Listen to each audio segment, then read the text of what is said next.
¿Qué tal, amigas y amigos? Este es su espacio Encuentro de Ideas. Aquí analizamos el rumbo político, económico, social y espiritual de la República Dominicana y, por qué no, del mundo. Hoy tenemos invitados de lujos. Estaremos compartiendo juicios y criterios con dos invitados, que uno ya había estado por acá en otra entrega, ¿verdad? Y que debido a la cantidad de mensajes, el impacto que causó esa entrevista de personas, ¿verdad?, testificando, diciendo como que querían ver la segunda parte de esa entrevista. Entonces nosotros hicimos, como dice Efesios 3:20, que es más de lo que podamos pensar e imaginar. Nosotros entonces no tan solo trajimos la invitada especial que estuvo con nosotros anteriormente, sino que también a su ayuda idónea, a su compañero, ¿verdad?, de vida y de ministerio. Y me refiero a nada más y nada menos que está con nosotros Nadia Gamarra. Hola. Y su esposo, el pastor Jack Michael Soriano, a quien le damos la bienvenida. Qué gran honor, hermano. Qué privilegio estar en este programa. Teníamos hambre de estar aquí. De verdad que Dios señaló el tiempo oportuno para que estemos aquí, seamos de bendición. Así que... Así es. Para mí un honor por segunda vez estar con, además, mi cuñado. Ya revelaste somos la familia. Sí. Un placer de verdad acompañarte en este proyecto. Así es. Bueno, nosotros te dimos la oportunidad de ser la primera que entrevistamos en aquella ocasión, así que vamos a darle la oportunidad al pastor Jack Michael Soriano. Hay mucha gente que lo conoce, ¿verdad?, en el ministerio, los videos, pero esta va a ser una entrevista muy personal. Aquí vamos a escuchar algunas facetas que por lo regular la gente no conoce de ella. A mí me gustaría, así a manera de introducción, Jack Michael, saber que nos cuentes tu historia, cómo llegas al ministerio, si te imaginaste alguna vez en la adolescencia de que tú ibas a ser no tan solamente evangelista itinerante a nivel nacional e internacional, sino pastor de una iglesia. Bueno, eso es una pregunta bastante interesante porque realmente una de las cosas que más me impactó a mí es que yo no sabía que me encontraba dentro de los planes de Dios. Realmente, bueno, aquí estoy con mi hermano mayor, que si hay alguien que me conoce es él. Venimos de una familia bien sencilla y humilde, donde yo me crié con una concepción de lo que era Dios fuera de denominaciones y religión, porque yo recuerdo que en Sabana Perdida, donde nosotros nos criamos, nos visitaban los mormones, los testigos de Jehová, los evangélicos, y para mí todo eso era lo mismo. Todo esto cambia cuando nos mudamos a La Romana, y en ese momento es donde a la edad de 11 años yo me hago un sueño. Me hago un sueño que estoy en una iglesia grande y que hay muchos niños rodeando a un pastor. Habían dos pastores, ahora bien recuerdo, y ese pastor, dentro de todos esos niños, me mira a mí y me dice: apártenme a este que me va a ser útil para el ministerio. Yo no tengo a nadie a quien contarle porque yo no había ido a ninguna iglesia en La Romana. Y recuerdo que, no sé si te vas a acordar, o si, claro, que te vas a acordar de Miguel y Randy, que eso lo dio de Paula. Yo recuerdo que yo hablaba con Miguel y con 11 años le digo yo me hice un sueño raro, que estaba en una iglesia. Yo recuerdo que mi mamá y la mamá de ese niño también estaban hablando mientras yo le contaba el sueño a él. Y yo le decía, yo me hice un sueño raro donde un pastor dentro de muchos niños en esa iglesia me decía que me apartaba a mí. Y me dice ese niño de 11 años, que tiene la misma edad mía, Miguel, me dice: eso es que Dios te está llamando. Dos niños hablando de... Yo no subestimo a los niños. Cuando estoy en una iglesia y veo que un niño pasa y se convierte, cuando veo que un niño se hizo un sueño, no lo subestimo, porque a la edad de 11 años, cuando yo debía de estar hablando de otra cosa, le estoy hablando de un sueño a un niño de 11 años igual que yo, y él es que me dice a mí que Dios me estaba llamando. Y lo más grande, eso fue suficiente para mí para entender que yo necesitaba a Dios. Fui a la iglesia, a través de mí fue que llegó después mi mamá, mi hermano, todos llegaron a través de mí. Mas, sin embargo, en todo el trayecto de mi adolescencia y todo eso, yo tuve una adolescencia normal, experimenté rebeldía, experimenté frialdad, pero todo dentro del marco de ir a la iglesia todo el tiempo. Hasta los 16, 17 años, que ya yo comienzo a sentir ese vacío, donde yo ahí sí entiendo, yo, ven acá, Dios tendrá algo conmigo. Le voy a decir algo un poco jocoso a ustedes. yo decía, bueno, si Cristo viene, como están diciendo en la iglesia, yo nunca pensaba que me iba a ir con él. Yo pensaba, ¿en qué cueva me voy a meter? Yo tenía un plan B. Sí. Yo tenía un plan B. Si Yo la voy, fe falla. sí, me voy a meter por los montes. Sí. Yo no me imaginaba a salvo porque yo comencé a experimentar debilidades de adolescentes que yo no las podía superar. En ese momento es que Dios me sale al encuentro. En el momento que más lejos yo creía que Él estaba, fue que más cerca Él me demostró que Él estaba. De hecho, le dejo esa palabra a los que están viendo este programa ahora mismo. Sí. Muchas veces cuando tú sientes a Dios más lejos, es que más cerca Él está.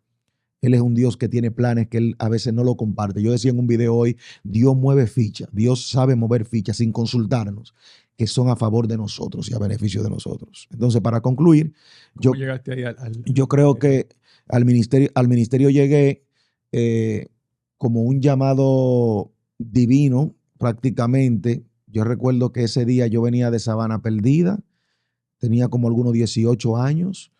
Tú me recogiste en un Honda Civic que tú tenías, y yo no sé si tú te acuerdas, una campaña que tenía un evangelista llamado Ramón Eladio Henderson en la cancha de Caleta. Yo voy con mi hermano pasando en este auto rojo, un Honda Civic. Yo me acuerdo una sensación cuando mi hermano compró ese auto. Y yo recuerdo que yo no tenía ni en mi mente nada. La gente iba corriendo de la cancha como si se armaba un tiroteo. Y yo decía, ¿qué pasó? Y de repente veo que Henderson está ministrando en la cancha y Raida Guerrero estaba ministrando con él, se puso un manto. Yo hacían como el drama de Jesús con el manto y que la gente tocaba el borde del manto, pero Sí. se manifestaba algo tan bello que por donde Raida pasaba había sanidad, liberación, y Raida hizo contacto con nuestro carro. Yo no sé si tú te vas a acordar de eso, pero eso a mí me impactó, porque como sé que es Raida, una evangelista de nuestra iglesia, y ella va ministrando y choca de repente con el auto, yo la saludo y le digo, Raida, ¿cómo está? Y Raida me toma la mano y me dice, muchachito, te dice Dios que te ponga a pensar en la mitad del hombre que tú vas a ser para ver si tu mente te llega. Y siguió. Yo me reí de ella porque yo no era muy sensible a las ministraciones, Sí. pero cuando llegué a la casa comencé a llorar. Una llama se prendió en mí. Y recuerdo que agregado a eso vino el tema de un retiro al que mi hermano asistió, que él me pagó para que yo vaya, y de ahí ya comenzó un viaje Una apasionado. serie de eventos que cambiaron el curso de tu vida. El Señor ya tenía como todo maquetado, y esa serie de eventos fue dándole entrada a una vida de búsqueda y de hambre por Dios. Yo solamente quería estar con Él, vivir para Él. Oraba 2 horas, 3 horas, 4 horas, 6 horas, hasta que de ahí, de esa intimidad y de todos estos llamados que el Señor me fue haciendo, fue que nació ese ministerio. Yo empecé como el muchacho de los mandados de Dios. Yo recuerdo que la primera cosa que Dios hizo conmigo fue que a la subdirectora del colegio, creo Margot, del Colegio Evangélico Sinaí, Dios me dice, órale y sóplale en la boca y dile que yo la sano de tiroides. Y yo no sabía ni predicar, y voy y le oro a ella, y en ese momento Margot cae en el suelo. Los muchachos en el colegio no saben qué está pasando, y yo recuerdo que una semana después Margot viene con el examen de que lo que tenía en la tiroides no estaba. De ahí me comencé a enamorar. Comencé en el colegio predicando después de eso, y de ahí nunca más paramos. Tuve una intervención que me llevé a la mitad del programa. Nadia, al escuchar este testimonio del pastor Jack Michael, ¿tú entiendes que Dios marca desde la niñez? Claro, claro, porque a mí también, como conté en la primera entrevista que me hiciste, tal cual lo conté, quizás yo no era tan niña, porque diferente a mi bello esposo, yo nací en la iglesia, Sí. pero fue como a los 14, 15 años donde yo tuve mi encuentro real con Dios. Y si bien ya era un adolescente, no tenía la madurez de un adulto. A los 15 años uno está siendo tan influenciado así como él en debilidades, en situaciones, que los compañeros del colegio. Y creo que Dios me marcó también cerca de esa edad. Entonces, claro que Dios marca en la niñez. Claro Desde que la sí. niñez. Ujú. Y que, por ejemplo, ustedes tienen una iglesia, la gente va a ponerlo en contexto, son pastores de la iglesia La Familia, Ujú. van gente rota, gente con muchas dificultades, pero a los niños también ustedes le prestan atención, ustedes tienen algo programado para la Claro, niñez. claro. De hecho, un punto importante en nuestra iglesia, que siempre estamos preocupados por hacerlo de la mejor manera posible, es el servicio infantil. Creemos que, bueno, Jesús mismo lo dijo, dejen que los niños vengan, no se lo impidan, porque de ellos es el reino de los cielos. Entonces, nosotros tenemos un programa donde tenemos, por ejemplo, una profesora certificada Sí. que está apta para trabajar con niños y que está llena de amor, además, donde les imparten palabra de Dios, oran por ellos, hasta actos proféticos hacen, es decir, los niños están envueltos también en una llama que la llevan luego a sus hogares. Como dije hace un momento, nosotros en el preámbulo del espacio exactamente, esta va a ser una entrevista muy personal. La gente conoce al pastor Jack Michael dando un mensaje poderoso de fe, de esperanza, cómo él es como esposo y como padre. Sí. Bueno, voy a empezar en su primera faceta en la que lo conozco, que es como esposo. Sí. Ya tenemos 5 años de casados y la verdad es que si hay algo que me enamoró, por así decirlo, de él, es muy detallista, muy compañero. Siempre decimos que somos cómplices el uno del otro porque la gente se ríe, pero desde que nos casamos yo lo acompañaba hasta el banco. Él iba al banco y yo te acompaño. Somos muy compañeros. Sí. De hecho, sufrimos el uno al otro cuando, por ejemplo, a veces yo tengo que viajar a Argentina y él por compromisos de la iglesia y demás se tiene que quedar. Entonces lo sufro mucho. Él a veces tiene que viajar a lugares un poquito más donde quizá no podemos ir con hadas, entonces yo me quedo, como cuando fue a Ecuador y demás. Y aunque sean 3, 4 días que él se va, lo sufrimos porque somos muy compañeros. Él como esposo es muy compañero. Y como padre, descubrí una faceta de él que no conocía y seguramente él de mí que tampoco conocía porque es nuevo. Tenemos solo una hija, padres primerizos. Pero realmente él se ha destacado mucho. Adasa tiene una obsesión. Dicen que las niñas son de los padres. Comprobado, no sé dónde están las cámaras, comprobado. Las niñas son de los padres. De hecho, hace poquito hice el primer viaje sola, sin Adasa, y yo estaba preocupada porque dije, ¿cómo va a ser? Yo sé que Michael está siempre con ella, mucho tiempo pasan juntos, pero nunca sin mí. Siempre estábamos los 3. Y me fui a Puerto Rico, así un viaje flash, y él me decía, quédate tranquila, me mandaba la foto de él abrazado, durmieron juntos, abrazados, y yo... Fueron canchanchan, sí, y no hubo una él se la llevó a complicidad. comprar un carro así de juguete, y yo, bueno... Que como que había esa historia, feliz, sí. Entonces, realmente como padre se ha dado excelente también. Nadia, ¿cuáles mujeres en el ministerio, la música o así que tú en tu rol de pastora, de madre, de esposa, cuáles han influenciado tu vida? Que tú dices, yo puedo seguir este modelo... Aparte de lo que Dios puede hacer por mí, estos son como los referentes que yo tengo a nivel nacional o internacional. Bueno, va a sonar cliché, pero realmente uno de mis grandes ejemplos es mi madre, una mujer de Dios. Yo me emociono cuando hablo de mi mamá porque mi mamá es mi ejemplo a nivel ministerial y a nivel esposa y a nivel madre. O sea, es un gran ejemplo, no porque sea mi mamá, sino porque algo que Michael siempre dice, de hecho, que la relación matrimonial que modelaron mis padres en mis hermanos y en mí es una relación de, por ejemplo, algo que siempre Michael se acuerda, mi papá a veces se adelanta un poquito a caminar y mi mamá cuando ve que mi papá está muy adelante, Michael lo sabe, corre y dice, ahí vengo, y corre y va y le agarra la mano porque ese es el modelo que tienen como matrimonio, además como ministerio, un ministerio de 40 años, en los cuales aprendo mucho, pero... Quitando a mi madre, que ya también hay un sentimiento afectivo, si hay alguna mujer de Dios que me inspire, por ejemplo, en el mundo de la adoración, es Cristín de Clario, por ejemplo, que de hecho viajé a Puerto Rico porque la admiro mucho, aprendo mucho su movimiento en el altar, el fluir. Y a nivel ya pastoral, bueno, es que no quiero mencionar a una porque realmente tengo muchas, pero a Yesenia yo la quiero mucho. Admiro mucho a Yesenia Ten. La admiro muchísimo. Su forma de conectar con la mujer me parece admirable en ella. Y realmente, bueno, se sigo mencionando a otras generaciones. Vamos a dejarlo por ahí. Jack Michael Soriano, ¿cuáles han sido como estos hombres de Dios que han sido referentes para tu vida? Mentores, que tú puedes decir, tengo algo y puedo hablar con estas personas, puedo conversar, o que han sido ejemplos a nivel ministerial o a nivel de fe. Bueno, eso es una pregunta Capicúa. Sí, bastante interesante porque yo tuve muchas influencias realmente en varias etapas del ministerio. Personas que me inspiraron desde el día 1, desde el día 0. Muchos de ellos tras bastidores, no son gente muy famosa, no son gente que aman la cámara ni las redes. Déjame reformulártela. El pastor Abad Calvio, ¿qué significó para tu vida? Bueno, yo creo que del pastor, sin sentarme a hablar de que... A teorizar muchas cosas, el pastor fue como una expresión que Dios usó para demostrarme su gracia, porque el pastor no era loco con cualquiera. Él me decía, yo solamente agarro confianza o entro en gracia con el que Dios le puso gracia. Entonces, a mí me sorprendió que, por ejemplo, en la Asamblea de Dios era muy difícil ver a un joven predicando el domingo. Yo fui uno de ellos. Sí. Entonces, del pastor Abad Calvio, que fue el pastor que nos formó, que Sentó la base. Que sentó la base. Sana doctrina. Exacto. Aprendimos lo que era el manejo. Era un hombre de mucho manejo, era un hombre de mucha paciencia, era un hombre muy sobrio, fue un hombre que verdaderamente nos enseñó que más allá de las emociones, había que estar muy consciente y ser muy coherente con las cosas de Dios. Y también que si iba a haber una manifestación, sea muy orgánica. También el tema de los fundamentos de la doctrina y todo eso tuvo que ver mucho con él. Allá dentro del mismo ministerio estuvo la vida del evangelista Manuel Santana, que cuando nosotros nos retirábamos en ayuno, el mismo Señor era que lo enviaba.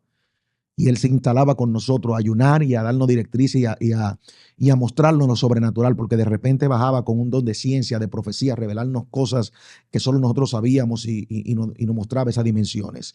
Otra persona también, el mismo Ramón Eladio Henderson, que siendo mi profesor de física y matemática, él me decía, Jack Michael, exonerado, y un estudiante le dijo, pero él no sabe tanta matemática, él no va a vivir eso, es un hombre de Dios. Wow. Él va a llegar a las naciones. Sí. Y Henderson bajaba a mi casa a orar conmigo a la habitación. Wow. Y yo recuerdo que también me permitió ver varios milagros en primera instancia. Yo recuerdo que había una mujer que tenía todas las muelas destruidas y él me dijo, mire esa mujer, abre la boca, ¿le viste la muela? Te quiero mostrar algo que Dios puede hacer. Me dijo, sóplale. Y yo solamente voy y le soplo. Y cuando la mujer cae en el suelo y se levanta, todas las muelas acabadas en un material de plata, oro, no sé, pero estaban construidas. Y eso a mí me dejó loco. Yo dije, yo necesito eso. Aparte de milagros, una vez un hombre muy poderoso del país lo llamó porque su hijo tenía como leucemia. Estaba interno en la Plaza de la Salud. Y yo recuerdo que nos fueron a buscar con escolta y todo. Nosotros vinimos en guagua, nos fueron a buscar a Somiro, si yo no recuerdo bien cuál de las dos.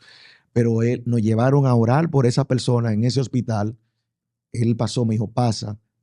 El niño ya estaba desahuciado. Wow. Y el hombre nada más le oró y dijo, ya Dios hizo el milagro. A la semana nos dimos cuenta que el muchacho se había levantado. Wow. De eso, de lo que conozco y tengo cerca, porque hubieron muchísimas personas que incidieron en mi vida.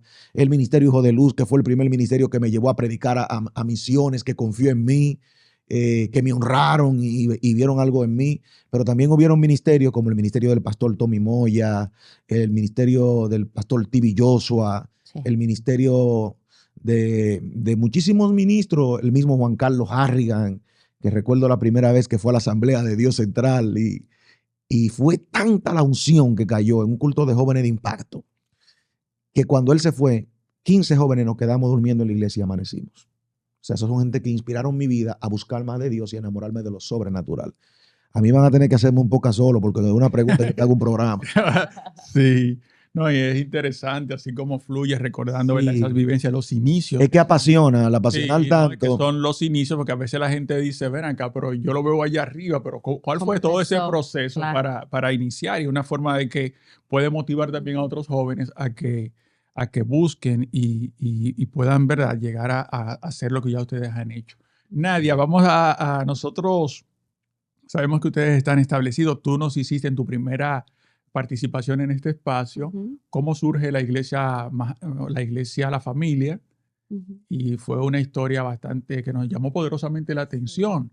Ahora que la iglesia está establecida, que ya ustedes han tenido más culto, ¿cómo tú has visto el respaldo de Dios en el crecimiento, en la expansión de la iglesia La Familia?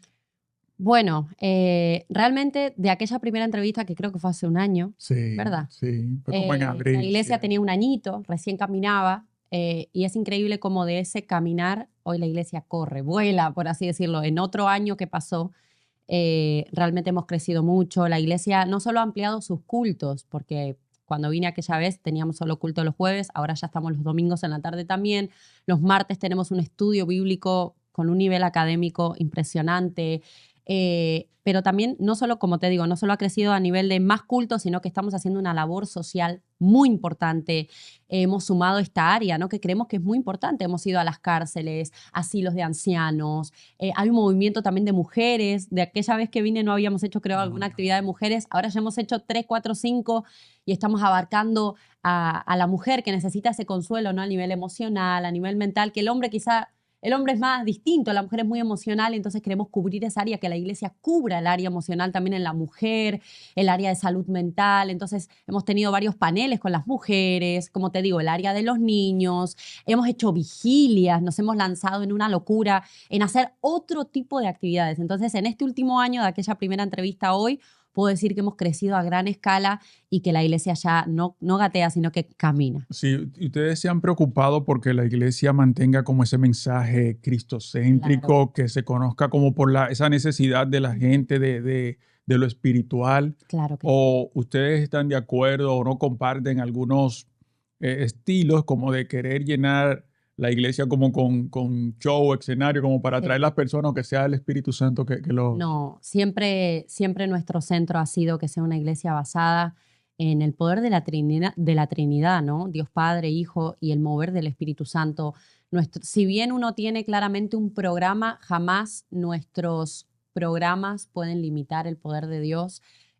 Como te digo, hay cultos que acaban un poquito más tarde, hay otros cultos que no forzamos nada, dejamos que Dios fluya como Él quiera. Hay De manera iglesias que orgánica. lamentablemente, y perdón que lo diga, pero hay iglesias que con tal de fabricar un mover que quizá no hay, se nota como cuando están forzando y demás. Nosotros decimos, bueno, hasta acá habló Dios, y el pastor muchas veces ha entregado el micrófono y hasta quizás se ministra poco y dice, pero ¿por qué hoy no se ministró tanto? O al O contrario, no se hay días ministra. o a veces donde no se ministra directamente, pero porque el pastor tiene un lema y yo respaldo y apoyo ese lema, y es: yo no voy a hablar si Dios no está hablando. No puedo fabricar algo que no está sucediendo en este momento. Entonces, contrario a todo eso, siempre damos hasta donde Dios nos dio. Entonces, nuestros cultos se destacan por eso realmente. Qué bien. Pastor Jack Michael, la participación del cristiano en la vida pública. ¿Estás de acuerdo que un cristiano, por ejemplo, incursione en la política, en el arte, en la música, Wow. en los medios de comunicación, que los cristianos evangélicos tengan medios de comunicación? Sí, mira, antes de responderle esa pregunta, quiero agregar algo a lo que nadie habló, y es que nuestro ministerio lleva consigo una misión. Yo nada más lo voy a dejar con una palabra, que es la palabra conexión. Nosotros pretendemos que haya una conexión entre las personas que van con el Eterno, con el Creador, con Dios. Para eso tenemos, aparte de la visión, una misión y una forma de cómo lograrlo, y es dándole el lugar al Señor, que Él sea el que obre y toque a las personas. Nosotros ayunamos, nos retiramos para que las personas no vayan a tener experiencia con nosotros. Yo creo que la gente se cansó de dogma, Sí. la gente se cansó de religiosidad, la gente necesita una experiencia con Dios. Si Cristo viene hoy, quizás ni conoce a la iglesia. ¿Por qué? Porque estamos muy distantes de lo que Él proyectó. Si nos fijamos en la forma que Él se movió, nos vamos a dar cuenta que Él lo que vino fue a establecer una relación. Quería agregar eso. Respondiendo a la pregunta de mi hermano Nicolás, yo creo fielmente que cuando los justos gobiernan, la paz reina sobre las naciones. Amén. Y yo creo que los cristianos hemos sido muy buenos marchando, hemos sido muy buenos teniendo pancarta para decir, no, estamos en contra de esto, no nos gusta esto, pero a la hora de que Dios quiere meter a alguien al lugar de gobierno, no lo apoyamos. Total. No nos identificamos porque somos de X partido, o porque decimos, no, es que los evangélicos o los cristianos no pueden ser políticos. Entonces, si gobernar un país es cosa de malos, de personas malignas, malvadas, entonces, ¿qué te puedo decir? Entonces siempre vamos a ir con una tendencia a lo malo.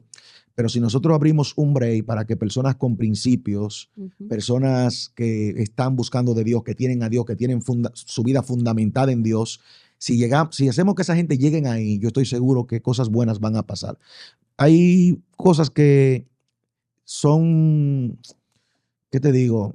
Tienen que ver con un criterio muy particular mío. Por ejemplo, el llamado a la política de un pastor para mí es un poquito más complicado. Tiene que ser algo como que el mismo Dios te hable y el mismo Dios te diga, porque como que el pastorado y la política no van muy de la mano. Ahora, yo no quito de que alguien haya acabado con su ciclo de pastor y que Dios lo llame para hacer algo grande. Tampoco puedo decir que eso no puede pasar, porque cuando veo la vida de mucha gente en el ministerio, no en el Nuevo Testamento, perdón, hablé de mucha gente en la Biblia, quise dejar dicho, Yo veo la vida de un José, veo la vida de un Daniel, veo la vida de un Esther, veo la vida de tanta gente que Dios lo quería era en el palacio, que Dios lo quería intercediendo. Un David, que era un rey, era un profeta, era un guerrero, era un dulce cantor. O sea, yo no puedo limitar a nadie. No puedo limitar a nadie. De repente hay alguien que es un gran pastor y está formando un liderazgo, está formando un sucesor y Dios lo llame a hacer algo, ¿entiendes? Yo no descarto No eso. le pone límite. No, yo no le pongo límite. Pero en síntesis, ¿tú entiendes que el cristiano puede participar en Creo política, que el puede cristiano, estar en el arte, puede estar en los medios de comunicación, puede estar... Creo que los cristianos pueden participar en política desde la concepción del verdadero concepto de lo que es política y no politiquería. Sí. Porque una cosa es política como ciencia y otra cosa es politiquería, que este concepto va muy arraigado a ciertos modos que tienen las personas de llevar política, donde entra la corrupción y un sinnúmero de cosas más. Pero claro, también en el arte, en nuestra iglesia tenemos diputados que van y reciben de Dios, alaban a Dios. Y también creemos que hay gente que nació para llevar a Dios a lugares donde los pastores no lo van a llegar. Sí. En el arte, en la comunicación, en todos lados. Quiero agregar algo. Justo con lo que él está diciendo, lo tengo acá escrito, que hay una teoría que se llama los 7 montes de influencia, a nivel mundial conocida, y quiero, para los que no sepan leerles cuáles son estos 7 montes de influencia. Número 1, religión. Número 2, familia, educación, gobierno y leyes. Número 5, medios de comunicación. Ahí entra televisión, radio, internet. Número 6, arte, entretenimiento y deportes. Y número 7, comercio, ciencias y tecnología. Tremendo. Entonces, si el cristiano solo va a estar en un solo monte de influencia, que es religión, que es dentro de las 4 paredes, los jueves, los domingos o cuando sea que sean tus cultos, nunca vamos a lograr predicar el evangelio en todas las esferas donde Dios nos mandó a predicar. Yes. Entonces, tenemos que meternos, el cristiano se tiene que meter, no voy a hablar exclusivamente de política tampoco porque es otro monte, En la influencia en los de la 7, sociedad, en los sí. 7 montes de sociedad, en la familia, en los deportes, en los medios de comunicación, el cristiano debe ser influencia en estos 7 montes o en estas 7 esferas y creo que así vamos a lograr regar el evangelio. Debe ser influencia y no influenciado. Exacto. Hay personas que no van a ir a una iglesia a recibir una palabra, pero de repente, si hay alguien cerca de él en el palacio, donde está ensayando para hacer la película, Total, donde está, total. ahí le puede llegar a la palabra. No limitemos a Dios. Nunca. Así es, para los que nos sintonizan a partir de este momento, estamos compartiendo juicios y criterios con los pastores Jack Michael y Nadia Gamarra. Este es su espacio Encuentro de Ideas y esta es una entrevista muy personal. Aquí estamos escuchando cosas que ustedes por lo regular no escuchan de los pastores, que siempre tienen, ¿verdad?, ese mensaje cristocéntrico, de esperanza, de llamado a aquellas almas que no están sirviéndole al Señor. Jack Michael, nosotros nos gustaría saber cómo haces, por ejemplo, para preparar un mensaje, cómo tú, qué música tú escuchas, cómo tú tratas de buscar como esa comunión, esa concentración, y al mismo tiempo, y es la misma pregunta que le voy a hacer a la pastora, ¿cuáles son los personajes de la Biblia que más a ti te impactan? Aparte de la del Señor Jesús, nos gustaría ver que el que está ahí detrás de su tableta, de su televisor. Vean, ¿cuáles son los personajes bíblicos como que más influencia han tenido para el pastor y la pastora? Bueno, después de 18 años de ministerio, ya creo que vamos para 19 años de ministerio, uno ya ha ido desarrollando la forma de cómo prepararse para formar o elaborar un mensaje. A través de que uno se va preparando y conoce las leyes de hermenéutica, de homilética y un sinnúmero de cosas más, hay cosas que a mí me fluyen por inspiración. Generalmente me gusta estar solo, me gusta primero orar para separar de mí todo lo humano y que venga la inspiración divina, el soplo divino. Y es una cosa maravillosa leer la palabra desde ese piso, porque de repente es como que el mismo Dios te va instruyendo. ¿Entiendes? Hay mensajes que a mí me han fluido de una conversación, de una palabra de sabiduría que alguien soltó, un mensaje que escuché, un texto bíblico que leí y se me hace un mundo en ese momento.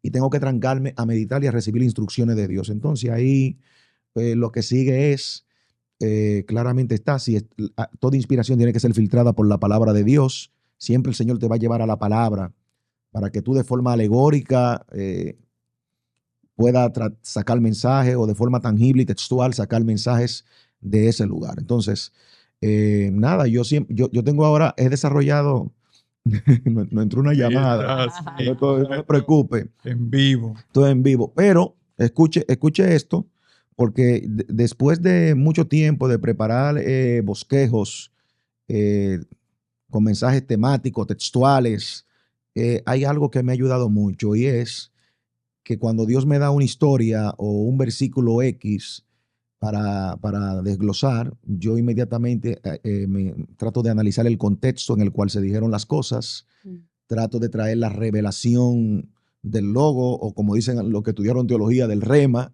hay otros que usan otros términos, pero después de eso trato de extraer las verdades y me gusta en este tiempo por lo menos sacar de 5 a 10 principios que la gente se pueda quedar con ellos. Prácticos. Totalmente. En la iglesia yo le digo a la gente, anoten. Punto 1. Punto 1. Trato de darle principios con lo que la gente se quede. Yo antes le predicaba el mensaje muy fluido y tenía que ser alguien muy experimentado en la palabra para agarrar los principios. Ahora, como tenemos una iglesia nueva, trato de dárselo por principios. Entonces, ¿cuál fue la segunda pregunta? Bueno, personajes bíblicos. Los personajes bíblicos. Sí. Uno de los personajes bíblicos después de la vida de Jesucristo, claramente está, que más me inspira, es la vida de José. Wow. De José tengo como algunos 6 o 7 mensajes. Favorito. Es mi favorito. La vida, me identifico tanto como de lo vil y de lo desechado. Dios hace cosas tan grandes como de la cárcel, lo conecta al palacio. Y cómo luego lo presenta con sus hermanos y en vez de él vengarse, lo perdona. Es una historia maravillosa. Me gusta la vida de Job, me gusta la vida de David. Amo ya como para lo sobrenatural y querer meterme con Dios y decir, Dios mío, qué unción, la vida de Elías. Wow. Y me identifico muchísimo con David, que creo que lo mencioné 2 veces. Sí, porque yo creo que David es la manifestación de la gracia en tiempos de la ley. Total. Un amante de la presencia. Y la pastora, ¿cuáles son esos personajes de la Biblia que también han llamado poderosamente su atención y que han sido de gran bendición para su vida y su ministerio? Bueno, te voy a mencionar un hombre y una mujer. Mujer, siempre me inspiró la vida de Esther. Por algo nuestra niña se llama Adasa. Nos inspira. Es como el nombre. Es el nombre judío de Sí. Esther. Esther fue el nombre que usó para encubrir su identidad como judía. Pero creo que la valentía de Esther es la que está faltando en este tiempo, porque Esther fue capaz de decir, bueno, voy a intentarlo y si perezco, pues que perezca. O sea, hoy en día los cristianos es bueno para donde nos lleve el viento, ¿viste? Sí. Y realmente tenemos que tener esa convicción, firmes nuestros pies en un sistema tan perverso, en un sistema que va contra nuestros principios, poder decir como Esther, bueno, voy a pelear por esto, voy a defenderlo de Dios y si perezco, que perezca. Y por el lado de los hombres, creo que me veo muy identificada en esta etapa pastoral de mi vida con el apóstol Pablo. Pablo dice a los tesalonicenses, creo que en Primera de Tesalonicenses, él dice que él fue enviado a exhortar, a consolar y a enseñar. Y creo que son las 3 cualidades que tiene que tener hoy en día un pastor. Un pastor que no exhorta no es pastor, un pastor que no consuela no es pastor y un pastor que no enseña no es pastor. Entonces, estas 3 cosas que dice Pablo a los tesalonicenses marcaron mi vida en este tiempo de pastorear junto con el pastor, de exhortar, consolar y enseñar. Bueno, ya estamos arribando prácticamente a la parte final de esta entrevista, una entrevista de lujo con 2 personas que amamos y que respetamos bastante. Pastor Jack Michael, aquí en la primera entrevista, siempre tenemos que hacer referencia a ello, la pastora nos contó cómo se conocieron. A nosotros nos gustaría la versión, ¿verdad? Porque a ver si En forma resumida, porque de verdad fue un proceso. Fue largo y el micrófono como que me gusta mucho y estoy tratando de resumir lo más que puedo. Vamos a tener que abrir un podcast o vamos a venir a un programa nada más hablar de un tema y que nos quedemos ahí. Queremos aprovecharlo. Sí, entre 3 un tema no da. Wow, sí. Entre 3 ese tema se va El tiempo se mucho, sí. Pero bueno, aprovechando que la luz roja no ha prendido todavía. Pues vamos. La luz roja no ha prendido todavía. Sí. Desde mi óptica, yo creo que uno de los eventos más importantes que han pasado en mi vida fue cuando yo conocí a Nadia. Ay, mi amor. Porque yo iba a Argentina. Me gustó eso a ella. Qué tierno. Los viajes a Argentina tuvieron como más sentido después de... Y que quiero decirte que iba a Argentina desde el año 2010. y yo no me enamoré de nadie en Argentina, nadie cautivó. Y además yo era muy consciente. Yo decía, una relación a distancia de aquí a Argentina, un pasaje cuesta $1,300, quedo pobre en menos de un año. Y más cuando empecé a viajar, que no, los $1,500 no era que aparecían, no había una prosperidad, no había, estábamos en batalla, aunque nos sentíamos en bendición. Aleluya. Pero bueno, yo recuerdo que cuando fui ese año 2015, 2016, ya no prendieron la lucecita, mi alma alaba a Dios. Tú lo acordaste, porque estábamos fluyendo y yo. Sí. Yo tenía que cerrar mi agenda ya. Me dice mi coordinador, mira, vamos a ir a una última iglesia, un pastor, una iglesia muy grande. Y nada, ese muchacho siempre quería buscarme una pareja en Argentina. Sí. Y tenía una competencia con una pastora que decía, no, él va a tener una pareja en Uruguay. Y yo no fui con ninguna expectativa realmente de nada de eso, porque yo estaba disfrutando bien mi soltería, estaba esperando realmente que Dios sea el que me sorprenda. Y me di cuenta que cuando tú dejas de buscar tú humanamente, entonces el Señor te hace coincidir con lo que Él tiene para ti. En ese momento es que veo en esa iglesia, desde un salón donde me metieron en un segundo piso, yo veía a quien estaba cantando, veo este ángel cantando y digo, Padre, ¿qué es esto? En ese momento veo a Nadia y yo digo, Dios mío, si tú me ayudas ahí, se acabó mi búsqueda, se acabó todo, no te pido más. Gloria. Y recuerdo que aunque me gustó y me cautivó, parecía muy imposible que yo pudiera tener algo con Nadia por el tema distancia, por el tema lo arraigada que ella estaba en el ministerio. Para ese tiempo tampoco ella estaba muy preparada para salir e irse conmigo, era muy joven para ese tiempo también. Pero recuerdo que yo le dije, Dios mío, si esta es la que tú me tienes, tú vas a comenzar a ayudarme principalmente en el tema de los tickets aéreos para yo comenzar a viajar a Argentina. Porque son caros. Se armó una explosión de invitaciones para Argentina, impresionante. Sí. Y recuerdo que, para resumir, en el penúltimo viaje así que comencé a dar para ese tiempo, antes de casarnos, claramente está, ahí nació el amor. Nadia no estaba muy en eso, Nadia me quería cuando ella estaba allá, compartía como una amiga, pero cuando yo regresaba no me hablaba. Pero ya para ese viaje, ¿qué año fue, mi amor? 2018, por ahí. 2018, por ahí.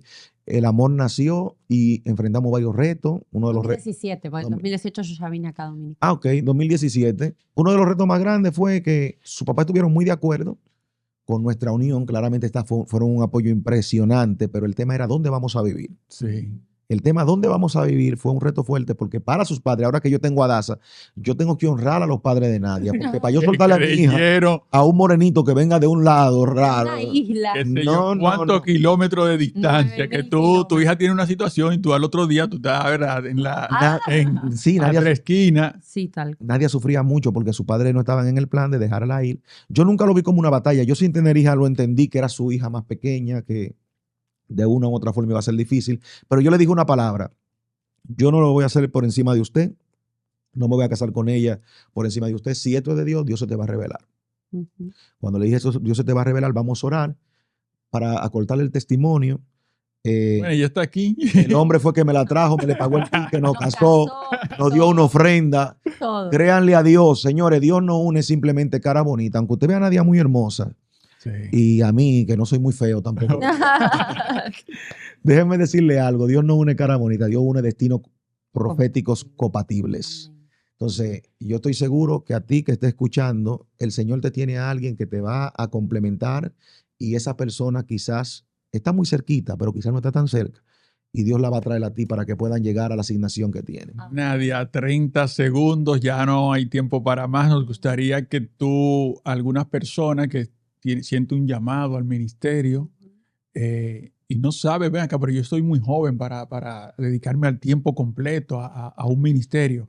¿Qué tú le dirías para concluir con esa? Yo también soy joven y heme aquí estoy. Mira, realmente hay que saber entregarse en las manos de Dios. Creo que la mayoría de los discípulos, bueno, a ver, Cristo murió a la edad de 33 y ya había cumplido 3 años de ministerio. Tremendo. Un muchacho, básicamente. David. Con todo el respeto. Los apóstoles eran jóvenes. Timoteo. Todos los apóstoles, los 12 apóstoles, se cree que Jesús los llama con 20 y tantos de años. O sea, eran contemporáneos a Jesús. Exacto, 29, 30 años. Entonces, imagínense, si ellos lo lograron, si yo lo logré, entréguense en las manos de Dios, que nadie es tan joven, que nadie tenga en poco tu juventud. Nadie, sea tu papá, tu mamá, un pastor, lo que sea, nadie puede decirte que porque eres joven no lo puedes lograr, porque al contrario, la historia habla en toda la Biblia de jóvenes que al entregarse al propósito de Dios han marcado la historia. Bueno, habrá que poner una sesión en el programa, ¿verdad? Porque yo sé que la gente va a quedar fascinada con esta participación. Agradecerle la amabilidad de que de su tan ocupado tiempo ustedes sacaran para estar con nosotros y con nuestros televidentes. Así que muchas gracias. Nos despedimos con la certeza de que si Dios quiere estaremos de vuelta con todos ustedes. Amén. Dios les Bye. bendiga. Bendiciones.